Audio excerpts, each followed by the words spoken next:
this time, what I'd like to do is to really bring this home to you and illustrate why we're doing all the things that we're doing to understand the problem of heart disease in children. As a pediatric cardiologist, every time I tell a parent who has a newly born child, and any of you who have had children know that you go through 9 months of excitement and anticipation of a child you're going to raise, and you have dreams, and then to be told by someone like me in a room that this is the problem, and we may be able to save your child or we may not. It's a devastating thing. And even if we're able to save that child, there are consequences that are lifelong that parents and the child have to deal with. And so we must do better, and the things that I described to you today are how we're trying to approach that. I'm going to introduce to you now Mary Goulart, who will share with you her story of her young son, who's I think now 11, was born without a left ventricle, and is actually doing remarkably well right now. But he has a looming problem on the horizon where he will require a heart transplant if we're not able to find a better solution for him. And that's not a great solution for a 15 or 20-year-old. It may be good for Dick Cheney, it may be good for a 70-year-old, but it's not a good solution because they don't last a lifetime. And so I'd like you to hear Mary's story, and I think you'll understand why we do what we do. Mary.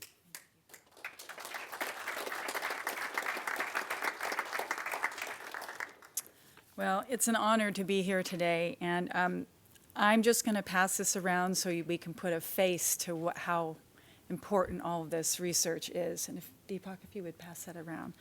That is my son. And my name is Mary Goulart, and again, I am really honored to be here today. I'd like to briefly share my son Joshua's heart story with you to illustrate why stem cell research and regenerative medicine is suddenly become so important to our family. In 2001, the day before 9/11, I was only 4 months pregnant when we discovered through an ultrasound that our baby boy had multiple heart defects. Most importantly was hypoplastic left heart, so basically half a heart. My husband and I were devastated by the choices we were given about how to treat his condition, and also by the option that many choose not to. After his birth, Joshua endured 3 open heart surgeries and a massive stroke that killed 60% of his left brain. And we were told he may never walk or talk. I'm sorry. But I would like to tell you who Joshua really is. He was placed in the 1 percentile survival bracket, but he was saved by modern technology, by advances in research for a condition that once left families with no choice but to let their babies die. At 8 months old, we enrolled our son in an early start program, and we began with physical and occupational therapy twice a week. Eventually, we added feeding therapy, speech therapy, restraint therapy, and even hippotherapy, which is a specialized form of therapeutic horseback riding that builds core body strength, confidence, and self-esteem. From the beginning, our little fighter gave his all, and he pushed himself to use his weakened right side, to gain balance in his unsteady body, and to teach himself to taste, chew, and swallow, because he had been fed through a feeding tube in his stomach for the first 4 years of life and didn't know how to do any of this. His partially paralyzed vocal cords and a deficit in oral sensation made it very difficult for him to use language, and the damage to the left side of his brain made it very hard for him to express his feelings and his thoughts. It was exhausting. But we did not give up, and most importantly, neither did he. By age 2, Joshua began to walk, and we were told he may never walk or talk. And by 4, he was able to put sentences, short sentences together, and to express the way he was feeling and what he was thinking. His therapies continued, as did his determination, and by 6 years old, Joshua was welcomed as a member of the Keto Little League down in our area near Campbell. He not only learned how to play baseball and be a proud member of a team, but by the end of the first season, he actually learned to run. Joshua's journey has been paved with incredible challenges, but more importantly, incredible accomplishments. He now helps schedule his annual cardiology appointments.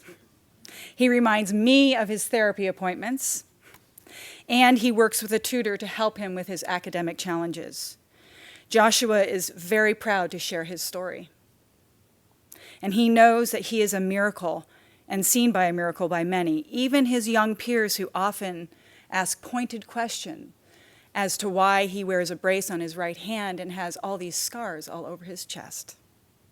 And although he sometimes worries about the future health of his heart, as we all do, he feels secure and surrounded by great love.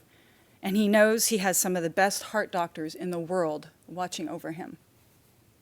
Today, Joshua is a happy, active 11-year-old boy. He is well-behaved and very humorous and has special education in his school in Campbell. He adores his best friend Jeff and loves to play baseball, kickball, music, and learning on his new iPad. His passion is weather. Big storms, strong winds, and anything that has to do with Mother Nature's power. It's interesting.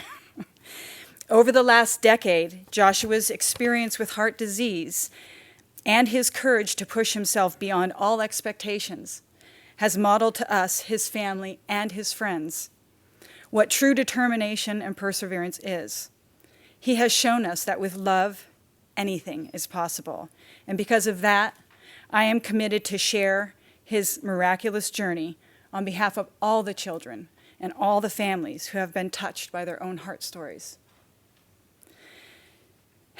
Only 30 years ago, the joy of loving our son and watching him grow and thrive today would not have been possible. But because of long-term funding and incredible research, our precious boy, along with hundreds and maybe even thousands of others, is here to show us there is always hope. So our hope now, today, is that regenerative medicine can find other options for our son should his heart start to fail in the future. I am very, very hopeful, and I must say that my gratitude for all of you, everyone who works on this, runs very, very deep, and I sincerely thank you and appreciate your commitment to support this essential research. Thank you.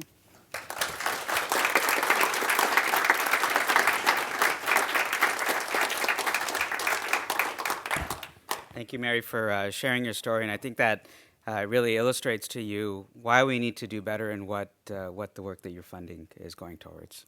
Thank you very much.